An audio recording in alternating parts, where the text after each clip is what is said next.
Hey, everybody. Welcome back to another exciting episode of the Real Estate Mentor Podcast, the number one real estate mentor podcast on the internet today, and podcasting and wherever you get your podcasts. I am your host, Jonathan Klunk, and I am so excited today to have Kelly Robinson on our show. She is a very high-powered, high-performing real estate agent in the competitive market of New York City. I'm going to read a quick bio about her so you can get to know her a little bit, and then we're going to dig right in. So, Kelly Robinson is a senior real estate broker and founder of the newly branded One Global Advisory team at Compass. She's been selling residential real estate in New York City since 2005 and has recently expanded into the Miami market and some other markets that she's going to tell us about. The Wall Street Journal consistently ranks her and her team in the top 1.5% of all real estate agents nationwide. She consistently gets record-breaking prices and specializes in working with high-profile individuals from the sports and entertainment sectors, although she has a wide variety of clients outside of that. And her video podcast, Kelly Minds Her Manners, can be watched on YouTube, and she is about to upload a lot more episodes for a brand new season, so definitely check that out. Kelly, it is so great to have you on the podcast today. Thank you so much for joining us. Oh, thank you, Jonathan. It's an honor and a pleasure. I appreciate you having me. You're very welcome. I was just telling Kelly before we got started, I have this brand new triple screen monitor set up here. It is amazing. And for those of you who are watching, you are seeing me with a freshly shaven face. I don't often take the beard off, but getting really good response on social media. So might stay a little baby faced for a while. It's looking good. Thank you very much. So, Kelly, I want to start by talking about your entrance into real estate. New York City real estate has always fascinated me. I've watched $1 Million Listing New York, now Sirhan. What is it called? I forget the name of the show, Selling Manhattan or something like that. Something Watching like that on Netflix. Yeah, he has a great team, a lot of energy and intermingling, but positive and negative of all the agents there. So I assume that New York is a dog-eat-dog, cutthroat environment, so much different from many places in the United States, definitely Louisville, Kentucky, where I'm headquartered. We would never do business like what I see on TV. So tell me, what is it really like to be a high-performing agent in a market like New York City, and how did you get to where you are today? Well, Jonathan, those TV shows, while they're entertaining and fun, the drama gets the ratings, right?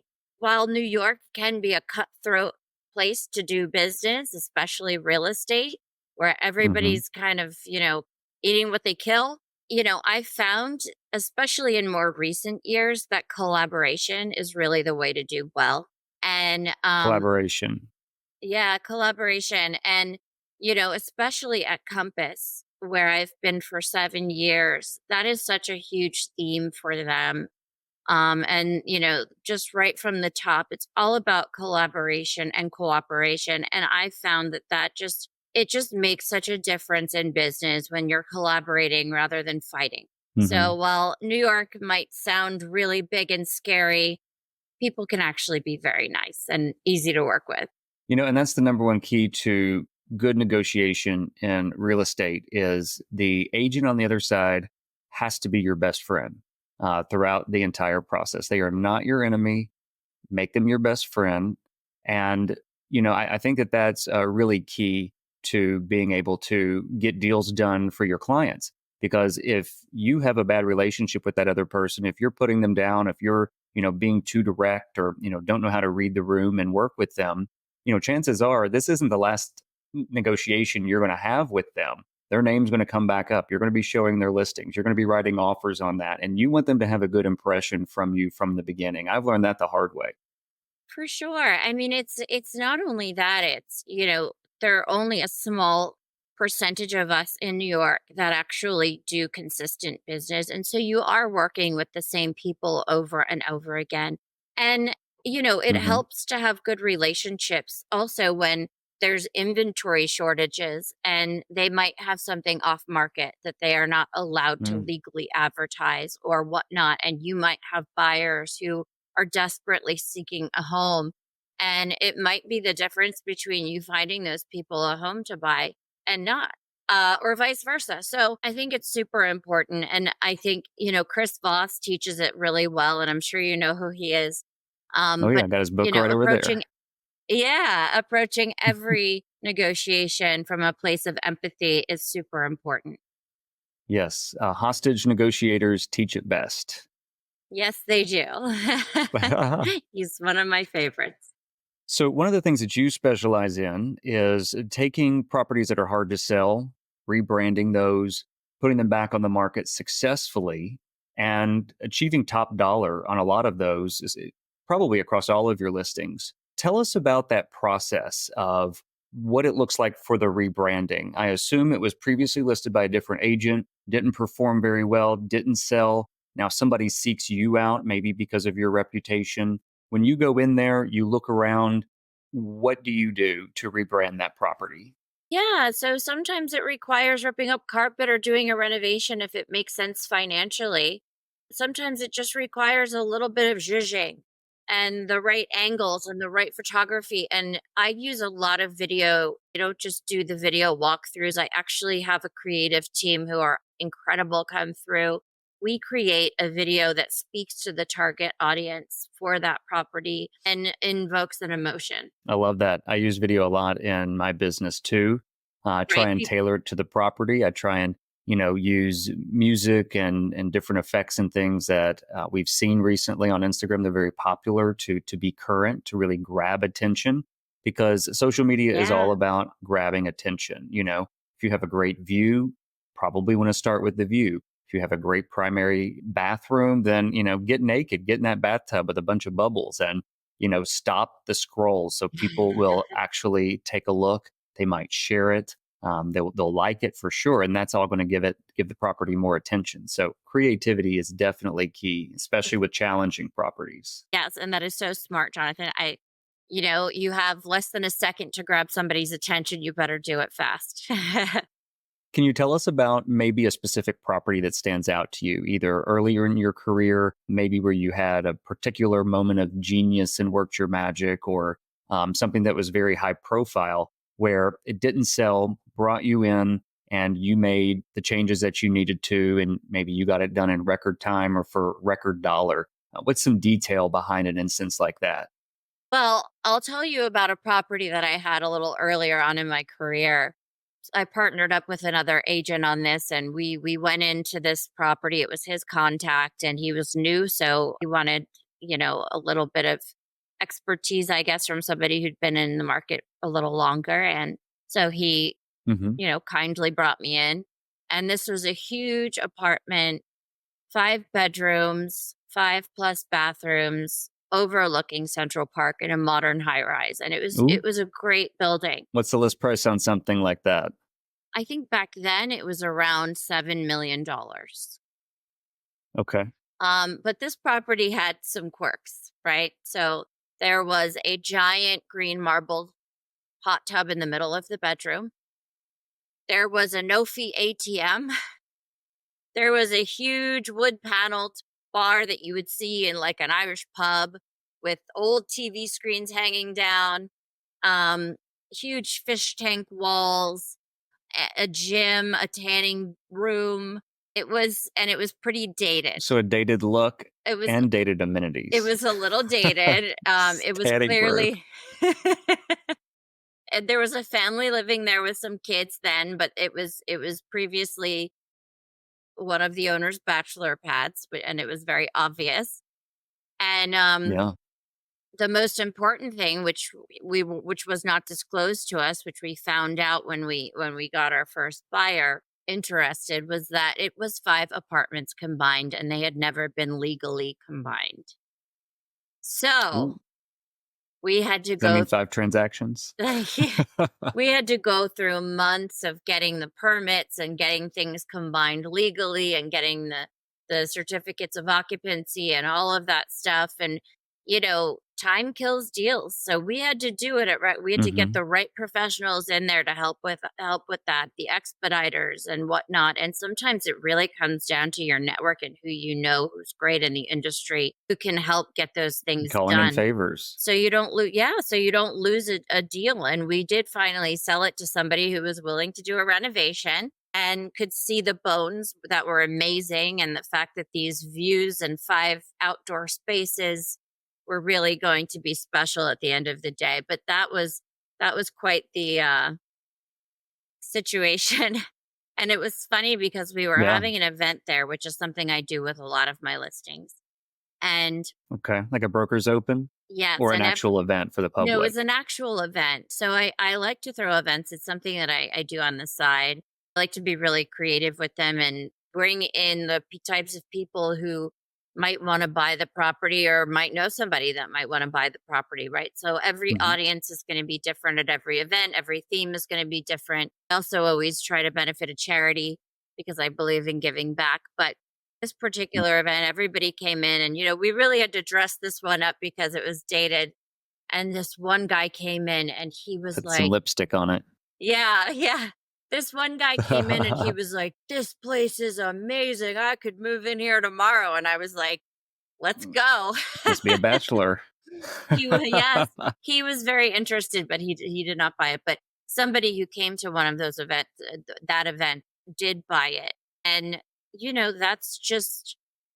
that's just proof that creative marketing and putting in a little extra effort to do something creative really works. Absolutely. So you mentioned, switching gears just a little bit here, you mentioned early on low inventory in the luxury market in New York. So that must mean that things are moving pretty quickly. A lot of the rest of the country, there are, higher interest rates that are keeping a lot of buyers on the sidelines. Sellers are locked into low interest rate mortgages that are keeping them in their houses longer. So you kind of get, this stagnant stalemate that occurs. Doesn't sound like that's happening in your market, but tell us how interest rates might be affecting some things. And beyond interest rates, what are some of the other challenges specific to your market or other large luxury markets that are preventing inventory from moving or coming to the market?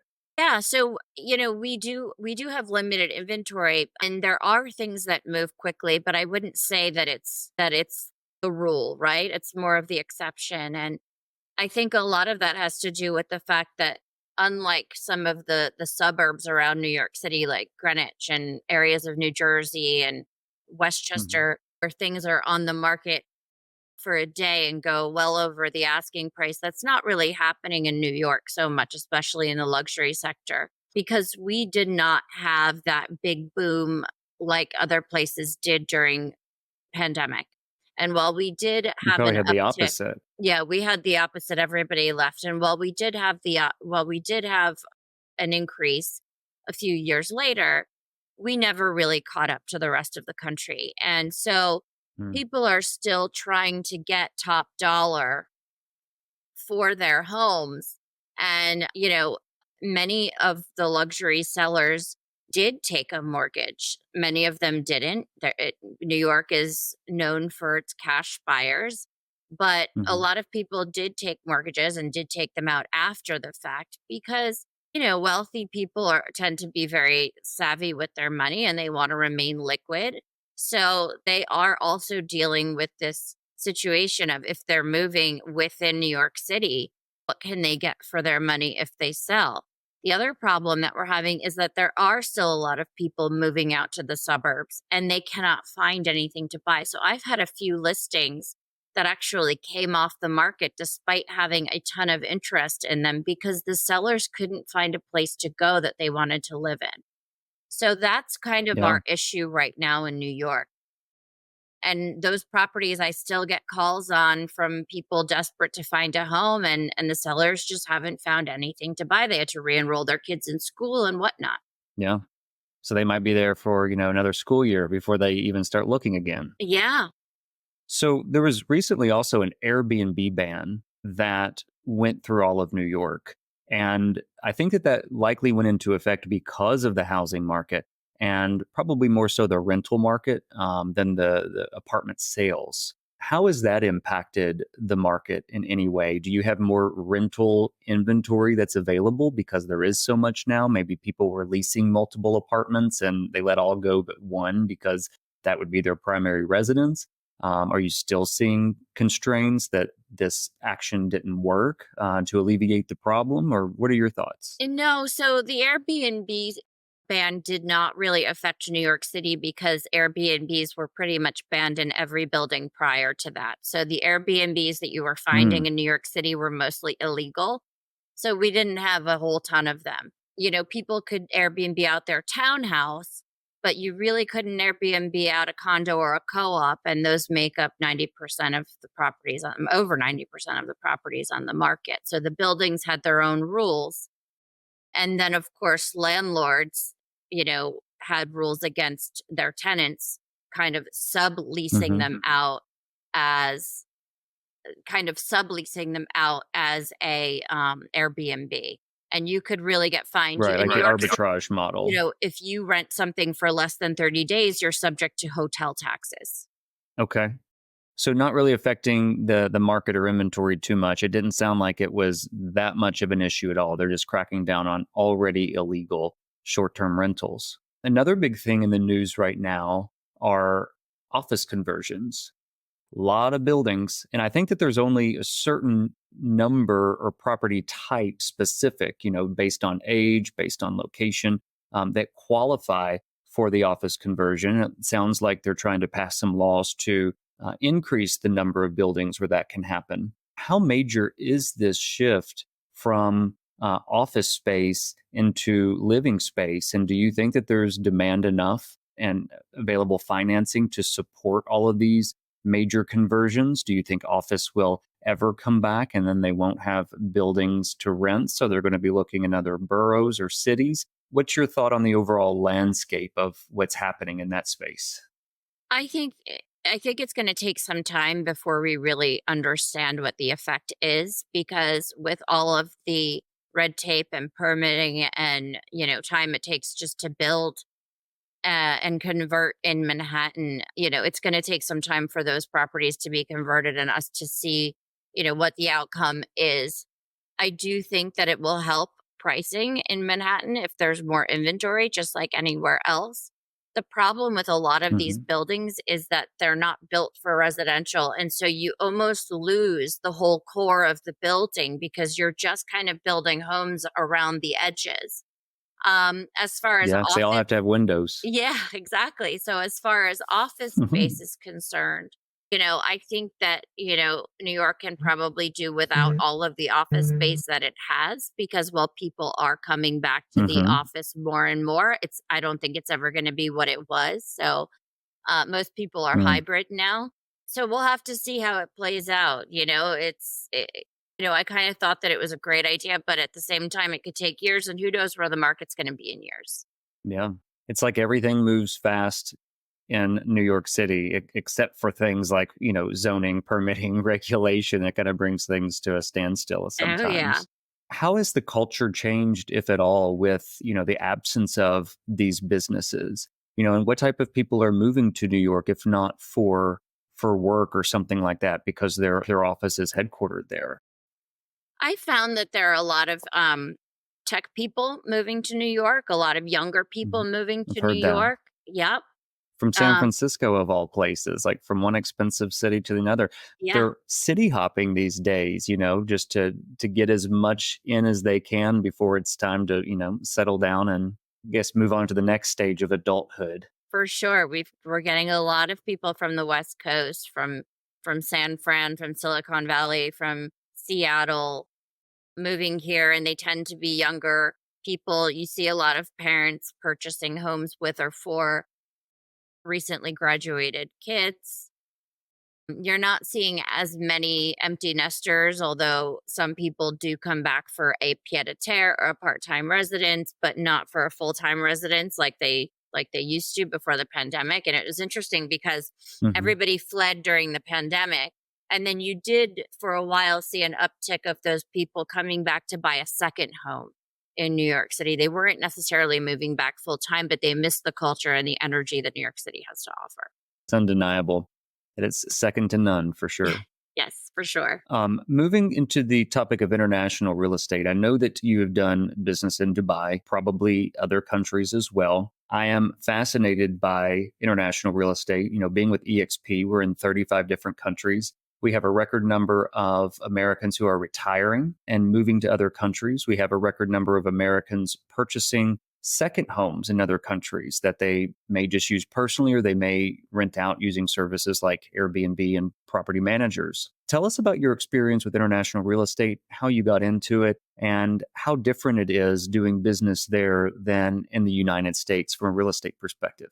Yeah, so we will be in Dubai before the end of 2024. Dubai basically came on my radar because I happen to have a lot of clients who are international and happen to be from the UAE. And Hmm. so when there, I tend to just, I don't even get to sightsee. I tend to just be in meetings the entire time. And you don't go for 2 days when you go that far, right? You go for like 3 weeks. Right. And so I just If you're thought to my lucky. yeah, I just thought to myself, this is something that I think is important for my clients, for me to understand their market, for me to do business in their market, and for us to be international. What you're saying about people buying second homes and retiring overseas, absolutely. I see a lot of that in Europe, especially countries like Italy, where you can get dual citizenship Hmm. if you spend a certain amount of money on a home. And also, who doesn't want to live in Italy? Right? Right. So, um, It's who on my doesn't wanna radar. eat pasta and not get fat? So, Thank it's God. I know. So, the thing that was interesting to me that's interesting to me about the UAE is that a lot of people are moving there. They're moving their young families there. They're moving their careers there. There's so much industry. There's so much opportunity and promise there. There's no income tax there. There's, I think it's a 5% VAT tax and a 3% corporate tax, which was just put into place. So it's actually about 30% cheaper to live in Dubai or Abu Dhabi than it is to live in New York City. You wouldn't think Oh, so from wow. all the shows and all the fancy stuff you see, going on. And They even have their own Real Housewife franchise now. they do. And what I actually like about that, and I don't watch too many reality TV shows, but what I like about their Real Housewives franchise is that you see a Dubai that most people don't think exists. And yes, while there's Hmm. drama and stuff that's probably, scripted, you get to see how much more liberal they are there than you would probably think, right? The first time I went, I was reading, all of the young travel bloggers posts when I was packing, and I went there and I looked like a nun because I was covered, head to toe, and You're in a dresses burqa? yeah, no, but dresses below the knee and shoulders covered and, a scarf just in case and whatnot. And I had to go shopping and buy a mini skirt so that I could go out at night. you know? Um, My God, I love it. Nobody was getting arrested for being drunk. Nobody was getting arrested for giving, whoever their date was a kiss. When I was out, I was, observing everything, and it was not what you read about. And people felt Right. like that I spoke to who had moved there from places that you wouldn't expect, like North Carolina or Virginia or whatnot, who had Mm. moved their families there were saying, we just feel like it's safer here for our kids. We feel like it's a safer place. There's more opportunity for us. We don't have as many taxes to pay. And it really Hmm. just piqued my interest. So, kind of on the same topic, but really just to satisfy my curiosity, I've been reading about this project called The Line. Are you familiar with that? I am not familiar with it. I probably should be.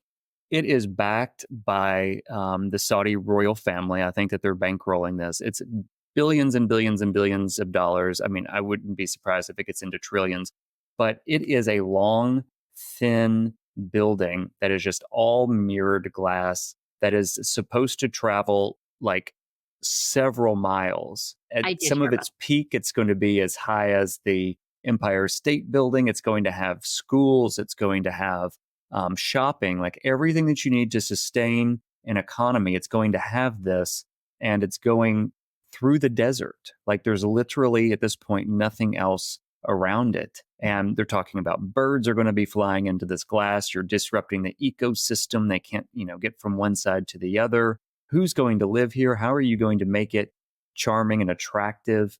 I think that this could be actually something that could bankrupt that part of the country. They're putting that all of their oil money into this project. They're building housing for the people who are going to be doing the construction work. They've started digging foundations that aren't even big enough and pouring those. They've run into multiple engineering challenges. I just hope that this project doesn't affect the growth of Dubai, because Dubai is a fantastic city. They've got a lot going for them.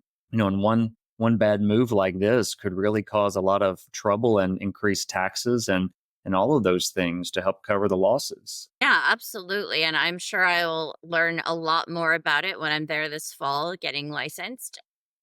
And now that you mention it, I did hear about it, but I don't know all of the details that you know. And it does sound quite controversial. So it's something that I'm Yeah. actually going to go study today because it's very interesting to me. It'll be interesting to see what happens with it. I'm reading these articles. I put my business brain on, and I'm like, there is no fucking way that this thing is going to happen. I am so skeptical. Yeah, I mean, they must have done their research, right? They must have done studies and surveys and also, but you're right. I mean, who knows, right? I'm hearing it's more like an if you build it, they will come type of Mhm. situation. I don't think that the research is there showing tremendous support for this and that people are going into the pre sales stage this early or anything like that. Right. But time will certainly tell. Yeah, for sure. I'm definitely interested now. Moving kind of into some actionable items for our audience, I like to always leave people with actionable tips. Tell me, what is the one biggest piece of advice or one tip that you give to people that they should do, consider, whatever it is, before listing their property for sale? Well, you should look at people's marketing. That's very important. As if you're looking to hire an agent. I think, one of the Okay. most important things as far as preparing the home, if you don't have a lot of money to spend, at least clean it out. Get it to the point where surfaces are clear. It almost feels like a hotel when you walk in because you want people to focus on the property and not your stuff. Make it as clear as if it was a hotel room. Get 1-800 got junk in there if you have to. It'll be the best money you spend. You make it as neutral as possible. You want people to see your home and themselves in your home, or if it needs work, what can be done with it, and not your stuff. Good advice. And quick follow up question. You mentioned checking out the marketing if somebody was planning to hire an agent.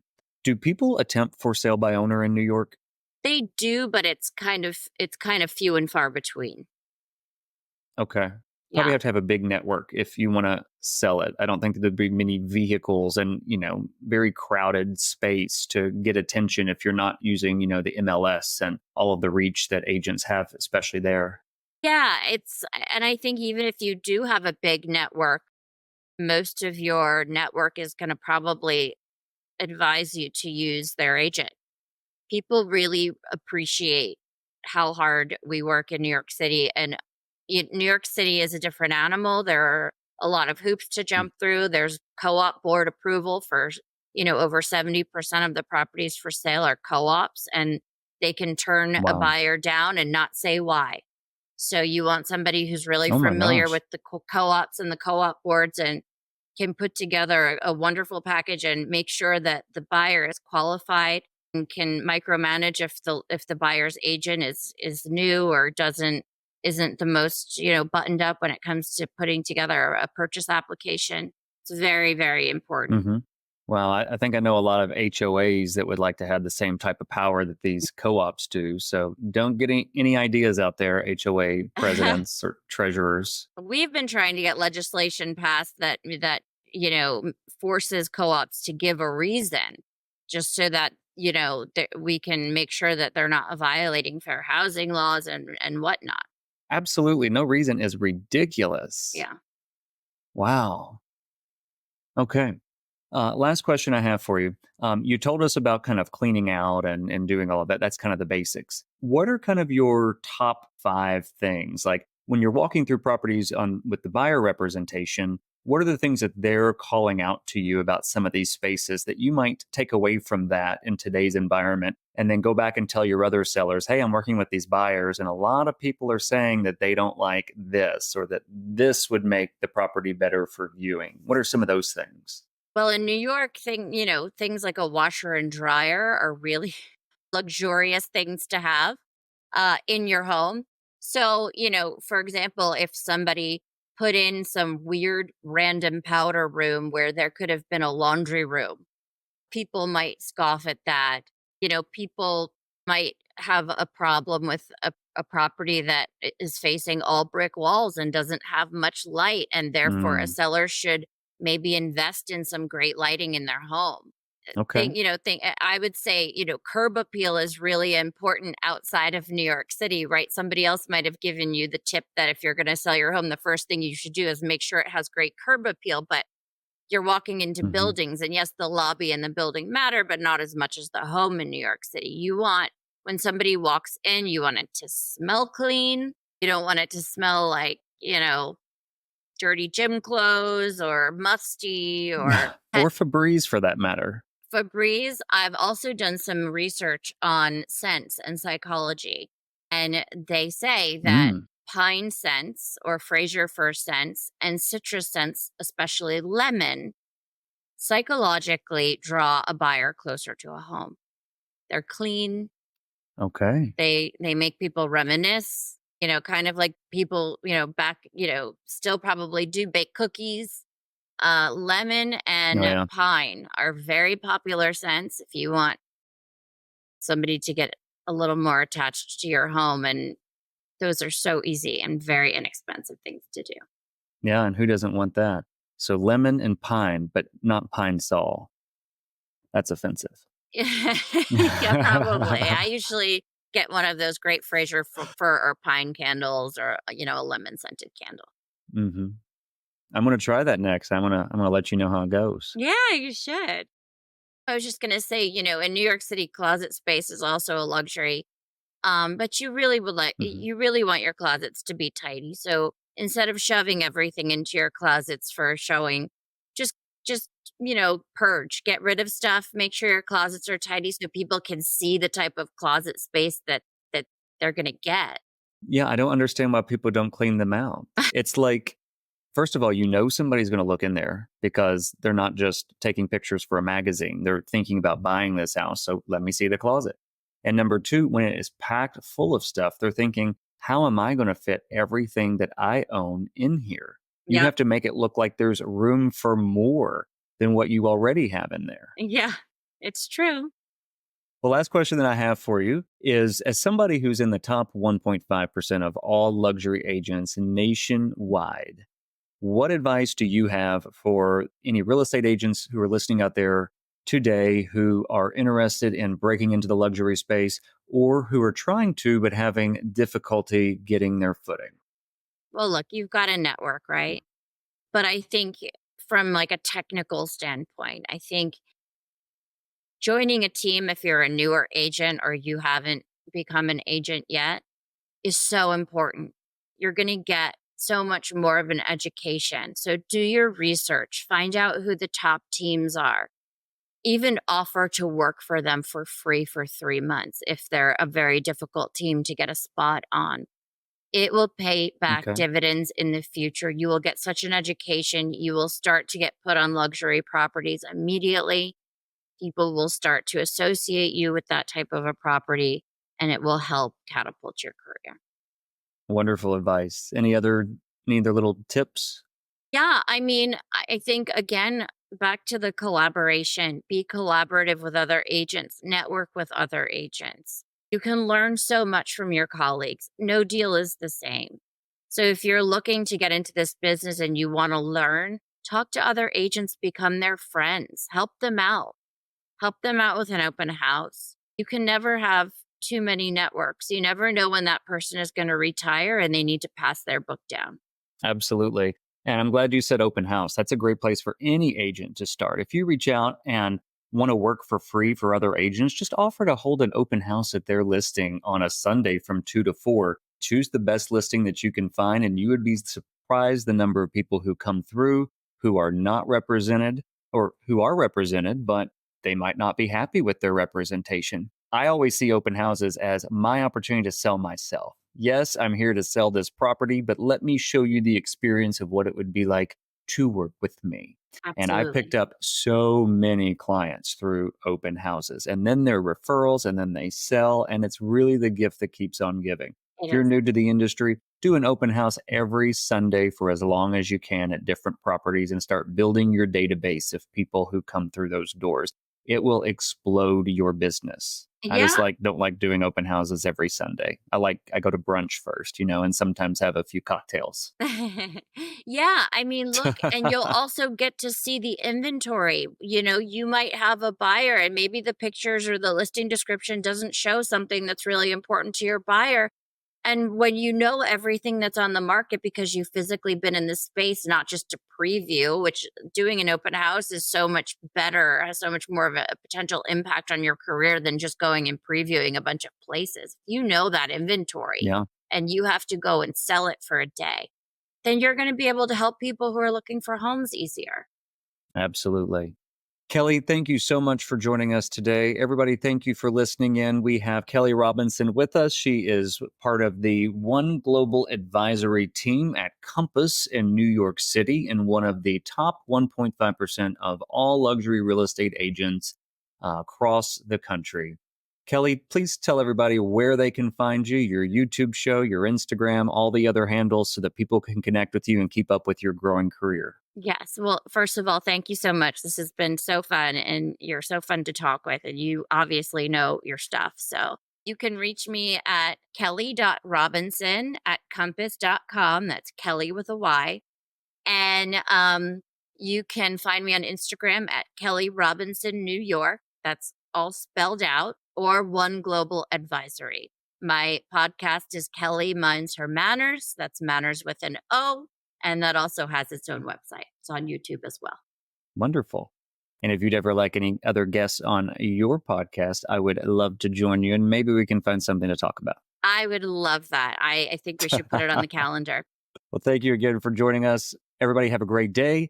Join us again in 2 weeks for another exciting episode of the Real Estate Mentor podcast. We will be exploring other exciting real estate topics. And as always, we will leave you with actionable tips and nuggets that you can start applying to your investing career today or apply if you're looking to buy or sell real estate. We cover as many interesting topics as possible. Have a great day.